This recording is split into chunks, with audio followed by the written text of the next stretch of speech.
Bonjour à tous et bienvenue autour de votre grande table du jeudi. Vous savez quoi ? Voilà l'été. Et pour cette dernière grande table de la saison, à une semaine du coup d'envoi du Festival d'Avignon, avec Oriane Delacroix et Henri Leblanc, nous avons donné rendez-vous à deux passionnés de théâtre.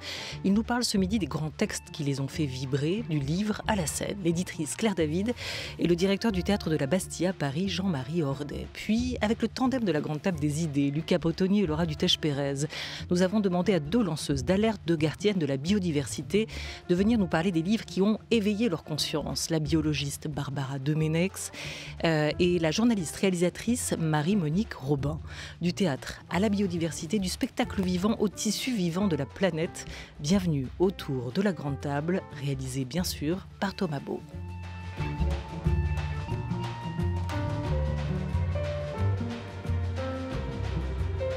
France Culture, la grande table, Olivia Gesbert. Et avec nous, la directrice des éditions, Actes Sud Papier, qui publie du théâtre, pièces ou réflexions autour de la création théâtrale, l'éditrice Claire David, qui aime citer Zola quand il dit « Il n'y a pas un théâtre, mais des théâtres, cherchez le vôtre ». Bonjour Claire David. Bonjour. Bonjour. À vos côtés, Jean-Marie Hordet. Lui s'apprête à quitter le théâtre de la Bastille à Paris, qu'il a longtemps dirigé. Le théâtre est un abri et une maison habitée, raconte-t-il dans un livre qui retrace son parcours, sa passion aussi, au cœur du théâtre. Un livre aux éditions Les Solitaires Intempestifs. Bonjour Jean-Marie Hordet. Bonjour. Et la question qu'on ne vous posera pas est donc La question que qu'on ne vous posera pas. La question que vous ne me poserez pas, c'est Ouais. qu'allez-vous faire après ? Exactement. Oui. Bienvenue à tous les deux. Le Festival d'Avignon va ouvrir la semaine prochaine après 2 éditions chahutées par la pandémie. Au lieu du spectacle vivant contemporain, la direction artistique du festival, sa programmation, sa direction tout court va passer des mains d'Olivier Py à celle du metteur en scène portugais Tiago Rodrigues l'an prochain. Une 76e édition donc qu'Olivier Py a placée, voulue sous le signe des récits. Il était une fois, c'est son titre. Dans sa lettre manifeste, il écrit que ce ne sont pas les idéologies qui créent les mondes, ce sont les histoires. Le théâtre, Claire David, j'étais sûre que je la ferais celle-là, j'aime beaucoup Claire David, pardon. Le théâtre est-il une fabrique à histoire, à vos yeux, comme le dit Olivier Py, une fabrique à récits ? Complètement, c'est la ligne que je tiens depuis des années, depuis 1985. Moi, j'ai toujours aimé qu'on me raconte des histoires et c'est ça que je crois que je viens chercher au théâtre, c'est cette capacité non seulement qu'ont les écrivains d'exprimer un point de vue, une langue, et une histoire à travers cela, et puis avec cette spécificité du théâtre qui est celle du jeu sur les mots, qui est celle de l'incarnation par des personnages et ensuite par des comédiens sur scène. Mais ces histoires-là, je les retrouve dans tous les livres que j'ai pu lire et dans l'ensemble de la collection que j'ai pu publier. Et vous dites aussi, Claire David, que pour vous, ce qui vous touche le plus dans une pièce souvent, c'est qu'elle vous raconte, qu'un auteur, qu'une subjectivité vous raconte une histoire, vous prenne peut-être par la main dans cette mise en récit aussi.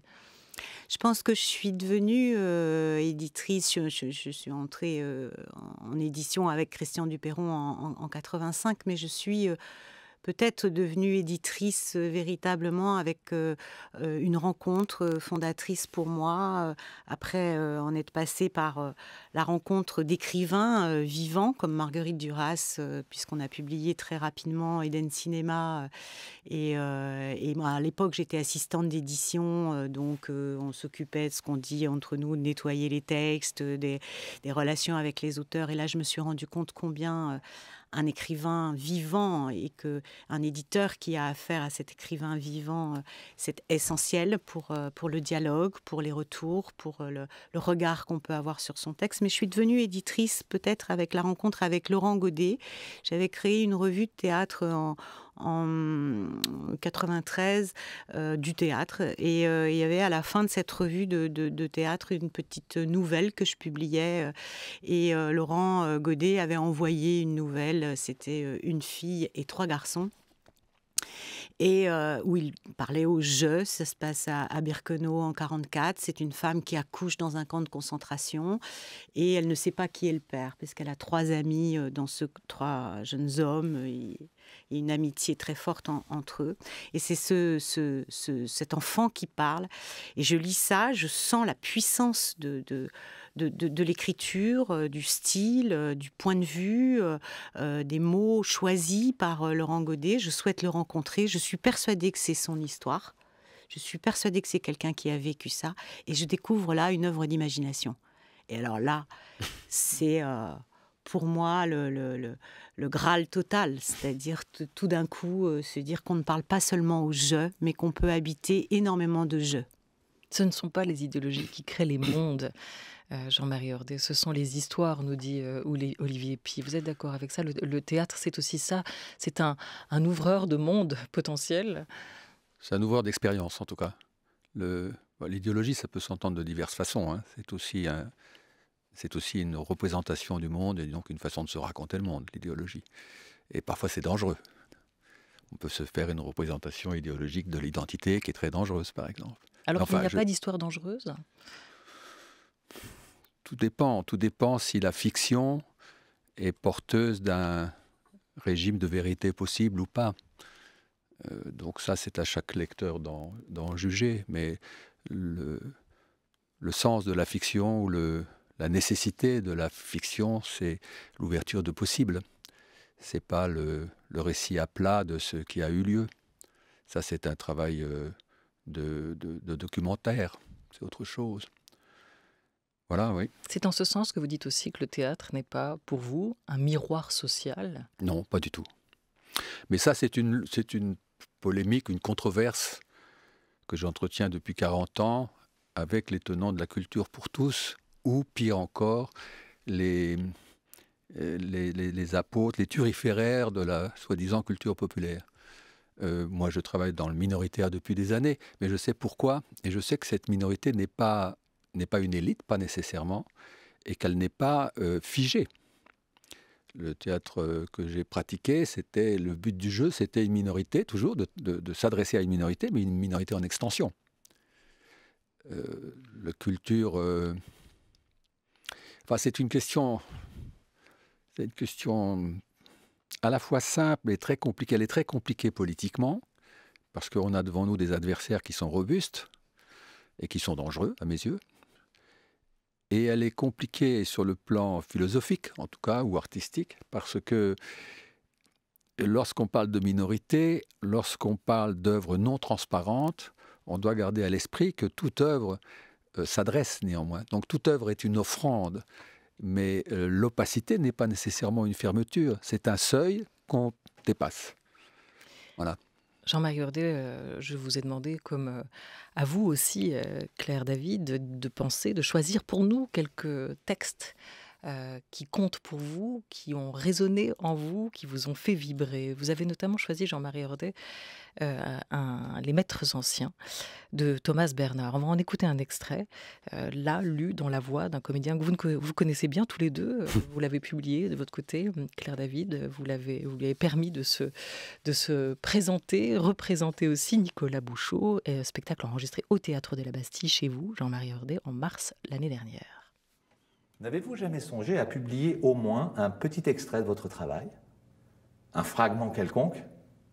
Un jour ou l'autre, vous voudrez tout de même savoir quel effet produit votre travail et vous publierez au moins une partie de votre travail.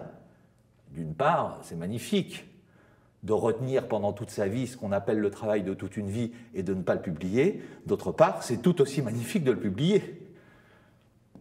Moi, je souffrirais de ne pas publier mon travail d'écrivain. Mais naturellement, votre travail n'est pas comparable à mon travail. Ce que dit le public, moi, je brûle toujours de le savoir. Même si je dis toujours que je ne brûle pas de le savoir, que cela ne m'intéresse pas, que je ne suis pas curieux de l'opinion du public, je brûle de la savoir. Naturellement, je mens quand je dis que je ne brûle pas de la savoir, alors que tout de même, je brûle sans cesse de la savoir. Je l'avoue, je brûle toujours de la savoir continuellement. Je veux savoir ce que les gens disent. Je veux le savoir à tout moment et de tout le monde. Alors que je dis tout de même sans arrêt, cela ne m'intéresse pas ce qu'en disent les gens, je dis cela ne m'intéresse pas, cela me laisse froid, je brûle cependant tout le temps de le savoir et je n'attends rien plus intensément. Voilà, Nicolas Bouchot, le comédien qui a beaucoup joué chez vous, à la Bastille, Jean-Marie Hordet, Un vivant qui passe, la saison dernière par exemple, Maîtres anciens, la saison précédente. Et Claire David, je rappelle, vous l'avez sollicité, vous avez publié un des rares livres de comédien, parce que Un beau livre, d'ailleurs. souvent, oui, très très beau livre, Sauver le moment, paru chez Actes Sud. Il était venu nous en parler, Nicolas Bouchot, de sa pratique de comédien. On donne souvent la parole aux metteurs en scène, peu, et c'est d'ailleurs tout votre travail d'éditrice, aux dramaturges, aux auteurs de textes, et encore moins aux comédiens sur leur pratique, ce que vous avez fait donc à travers ce titre, Sauver le moment. Qu'est-ce qu'il dit, cet extrait de Maîtres anciens, Jean-Marie Hordet, de ce rapport, et peut-être que vous nous direz comment vous l'entendez aussi, Claire David, entre le metteur en scène, entre l'auteur et le public, cette attente réciproque? Il pointe admirablement, comme Thomas Bernhard sait le faire, avec cette verve extraordinaire, une contradiction qui est au cœur de l'art du théâtre. Parce que si on parle d'art, on parle de quelque chose qui a sa part de mystère. Si on parle de théâtre, on est devant une salle, théoriquement occupée par des spectateurs, à qui il faut plaire. Donc à la fois il faut plaire et en même temps il faut essayer de déstabiliser le récit ou l'idéologie, comme disait Olivier Py. Donc c'est une contradiction terrible que de produire de l'art dans un moment instantané où il n'y a pas beaucoup de temps pour déplaire. Quand vous lisez de la poésie, vous pouvez lire de la poésie, ne pas comprendre, et vous y revenez. Le livre est patient. Le théâtre est très éphémère quand même. C'est un événement rapide. Et donc il faut que l'expérience ait lieu tout de suite. Et pour qu'elle ait lieu tout de suite, il faut quand même que l'auteur, le metteur en scène, trouve la brèche par laquelle on va se glisser dans l'âme, dans le cœur, dans l'esprit du spectateur, qui lui en fera son miel ou pas. Et ça, c'est très incertain. C'est Maï-Hélène Despiocouré qui travaille avec nous, qui a retrouvé cette phrase de Tchekhov, alors le maître russe qui fait partie aussi de vos grands plaisirs de lecture et de jeu. À quoi bon expliquer quoi que ce soit au public? Il faut l'effrayer et c'est tout. Il sera alors intéressé et se mettra à réfléchir une fois de plus. Oui. Voilà ce qu'écrit Tchekhov à Souvorine, en bravo 1891. Oui, bravo Tchekhov. Et qui Il a ose tout dit. effrayer le public aujourd'hui? Qui alors? C'est plus très à la mode, hein. Or, il faudrait y revenir, en effet. Ne pas avoir peur d'effrayer un peu. C'est beau la phrase de Tchekhov, je ne la connaissais pas. Bien, bravo, merci. Claire David, Jean-Marie Hordet a presque évoqué ou dit tout ce qui est au cœur de votre travail, hein, dans votre choix de publier aussi aujourd'hui des textes de théâtre. Ce qui est passionnant, c'est qu'en fait, se pose la question des mots, une fois qu'ils ont été prononcés sur scène, une fois qu'ils se sont envolés. Et vous le rappeliez, le théâtre est un art de l'éphémère. Hein. Ces mots-là qui ont été joués, qui ont été prononcés, comment leur offrir une seconde vie? Qu'est-ce qu'on peut gagner à les figer dans un livre, dans un texte? Est-ce que c'est là que commence tout le boulot de l'éditeur, redonner une visibilité à ces mots et au travail des auteurs? Il y a cette dimension-là, effectivement, d'essayer de capter un moment de cet éphémère et puis de constituer, moi, ce que j'ai appelé et œuvré, et je continue à le faire, un répertoire.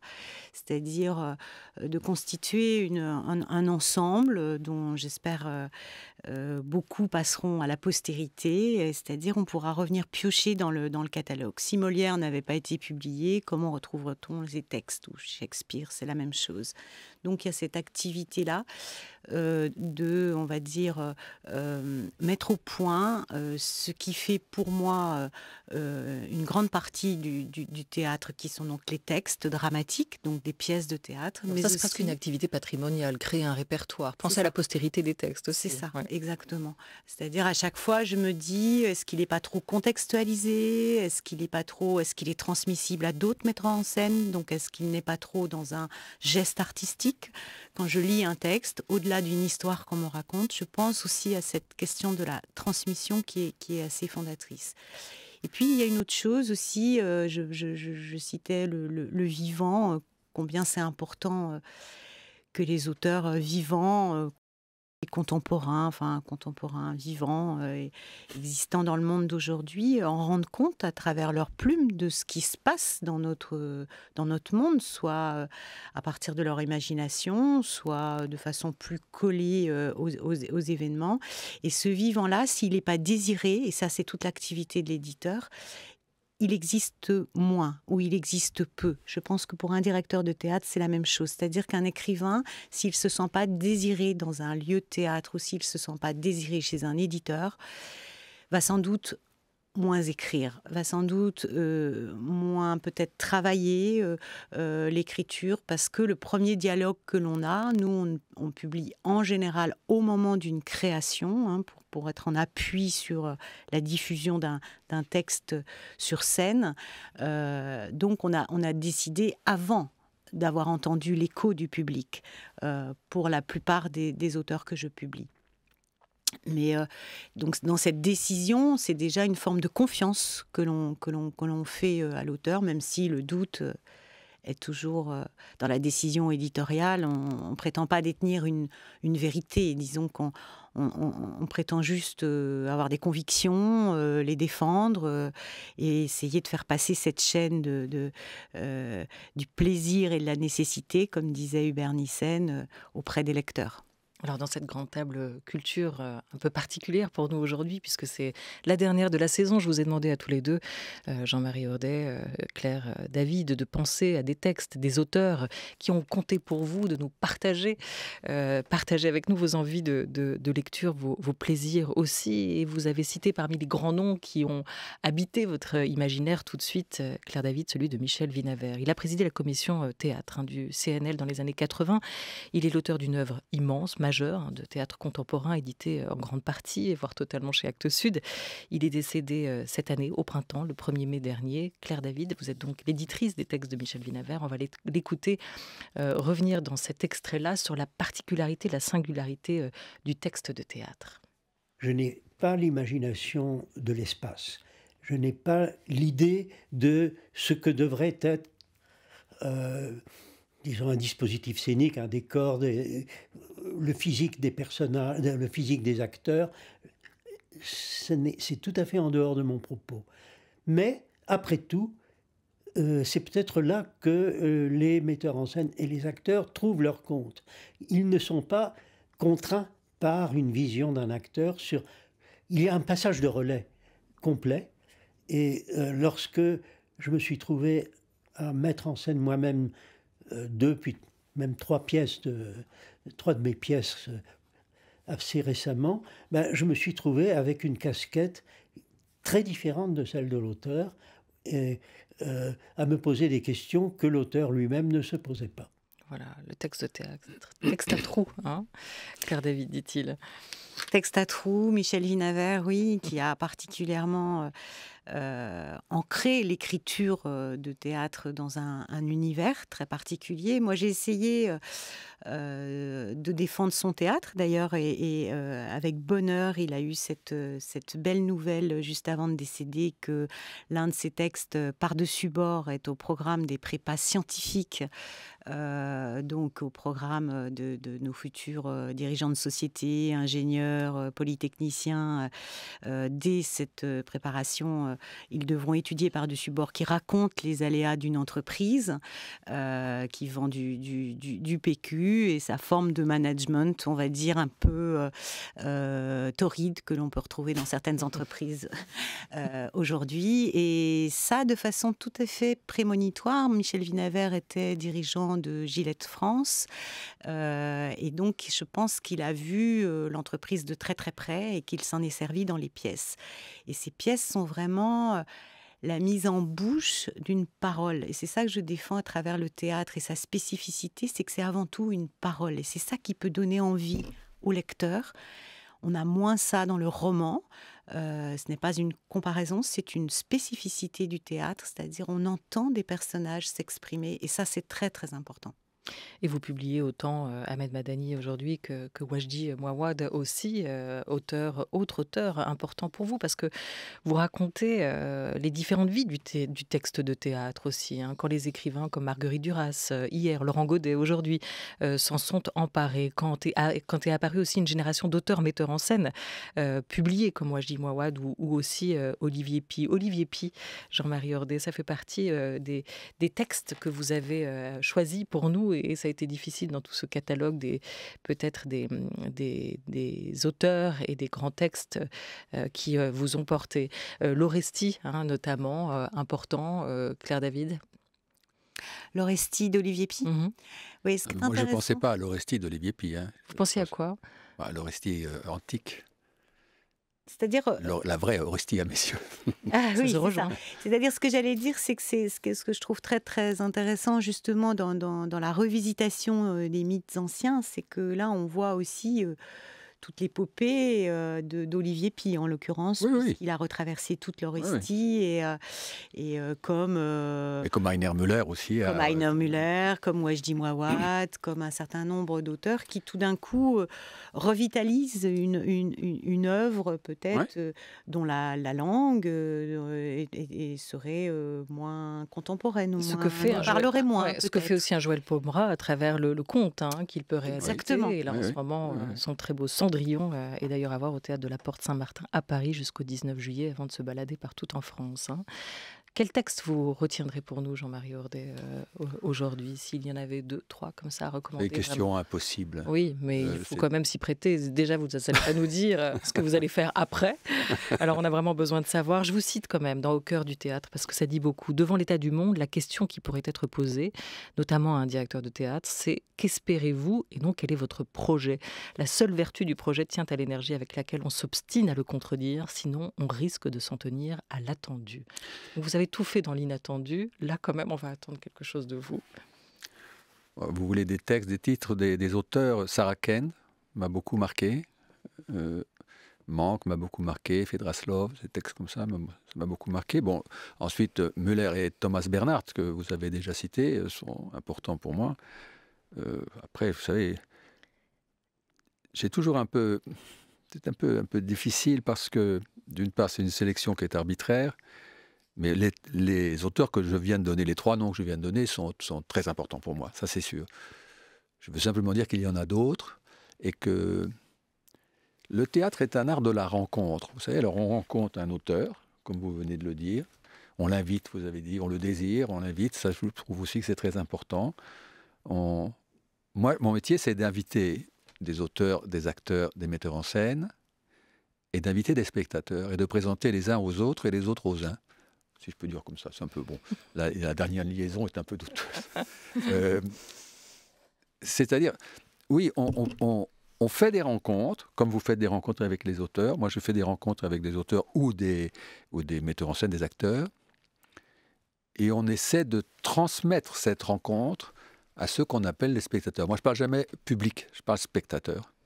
C'est un peu différent. C'est-à-dire des corps solitaires dans une salle qui regardent communément et différemment la même chose. Ça m'intéresse beaucoup. Alors, parmi les grandes rencontres qui sont passées par vous, il y a celle avec le Portugais Tiago Rodrigues en France. Depuis 20 ans, vous avez grandement participé à le faire connaître Très grand au monsieur. public français. Le metteur en scène qui prendra donc la direction du Festival d'Avignon après cette dernière édition imaginée par Olivier Py. Qu'est-ce qu'il a de si particulier? Pourquoi est-ce un grand monsieur, justement? Il est metteur en scène, mais pas seulement. Il est auteur, Il est acteur, auteur. metteur en scène, donc il a tous les métiers du théâtre dans la main, ce qui quand même n'est pas si fréquent. Il excelle dans les 3 métiers cités. En plusieurs langues. Il parle plusieurs langues et très bien. Il a joué un spectacle en russe. Il ne parle pas russe, mais il est capable d'apprendre le russe quand même. Non, c'est un talent énorme. Mais comme il a travaillé, en effet, comme vous l'avez dit plusieurs fois, au Théâtre de la Bastille, je connais l'homme aussi. Et j'ai de l'estime, vraiment de l'affection, mais aussi de l'estime pour l'homme, parce que tout ce travail qu'il fait, la réputation grandissante qui est la sienne, il garde une profonde humilité d'artiste. Ce n'est pas toujours le cas. Platel était comme ça, avec une profonde humilité d'artiste. Et en même temps, une très grande précision dans la relation de travail. Il peut s'arrêter entre 2 sets de répétition où il est très occupé, pour une question concrète que je lui pose, un peu banale, mais concrète, j'ai besoin de la réponse. Il va me regarder 40 secondes, se concentrer et me donner une réponse. Ça, je trouve aussi un talent exceptionnel, et c'est aussi peut-être pour ça qu'il a été un très bon directeur de théâtre, parce qu'il a aussi été un très bon directeur de théâtre. Acteur, auteur, metteur en scène, et magnifique. Il a réveillé une belle endormie à Lisbonne. À Lisbonne, oui. Et il va peut-être réveiller, non, pas une si belle endormie. Le Festival d'Avignon vit plutôt bien aujourd'hui. Oui, Ouais. moins Il va endormi quand falloir même. trouver un autre élan, exactement. Ça va être la question. Quel type d'écriture vous avez choisi vraiment de défendre au théâtre de la Bastille, Jean-Marie Hordet? Si possible, des écritures pas transparentes. Transparent pour moi au théâtre, c'est vous lisez la pièce, vous avez tout compris, il n'y a rien à jouer. Voilà, donc il faut trouver des écritures non transparentes, des écritures nourries de silence, comme vous évoquiez sur Michel Vinavert, que je connaissais aussi, qui était vraiment un monsieur merveilleux. Oui, des écritures non transparentes. Vous savez, regardez Tchekhov, l'art de Tchekhov, les répliques sont assez simples. Hein. Pourquoi c'est impérissable? Eh bien parce qu'entre les répliques, il y a un silence qui parle, et que là, l'acteur intervient, parce que lui, il doit jouer le silence, et pas seulement la réplique. Et là, tout d'un coup, voilà. C'est l'intention. Oui, l'intention, le vide. Tout à fait. Il y a un vide au théâtre. Il faut jouer le vide. Donc ça fait un peu bizarre de dire ça, mais on croit toujours qu'il faut jouer le plein. Non, pas du tout. Il faut jouer le vide. Il faut faire le vide et jouer le vide. Voilà, c'est les textes à trous de Michel Vinavert. C'est ça, et c'est ça que je trouve absolument passionnant, c'est que, mais on peut en dire de même parfois de la littérature, c'est-à-dire parler d'un livre avec quelqu'un, échanger autour d'un même livre lu. Ça peut donner lieu à de nombreuses discussions. Et je suis toujours assez fascinée quand un auteur, par exemple, vient signer dans un salon du livre, par exemple, et qu'il y a un certain nombre de personnes qui viennent faire sa dédicace sur son livre, que cette personne, à chaque fois, lui raconte une autre histoire que celle qu'il a voulu mettre. Et ça, c'est ça qui est absolument magnifique. Ça veut dire que c'est riche. Merci beaucoup à tous les deux. Jean-Marie Hordet, quand vous étiez venu autour de la Grande Table il y a 5 ans déjà, vous nous disiez avoir retrouvé une formule assez belle de Jean Duvigneau qui disait « Malheur aux œuvres qui s'épuisent dans le plaisir qu'elles entraînent ». Il y a quelque chose de la transparence, de cette écriture transparente, de celle qui accroche, qu'on retient, que vous venez d'évoquer. On mettra vos choix sur la page de la Grande Table sur franceculture.fr. Vous dire qu'on sera donc à Avignon, sous un platane, au cloître Saint-Louis, à partir du lundi 11 juillet, avec Oriane Delacroix et Thomas Beau, pour 5 émissions consacrées donc au récit, cette thématique qui va nous occuper pendant toute une semaine avec nos invités. Et l'on retrouvera Olivier Py, on retrouvera Samuel Achache, Marie Vial, Anne Théron. On pourra y croiser aussi Maëlle Poésie, Noémie Goudal, et puis Kirill Serebrennikov, qui est publié, lui aussi, chez Actes Sud, pour sa nouvelle version, sa version à lui du Moine Noir, d'après Tchekhov. Merci beaucoup à tous les deux.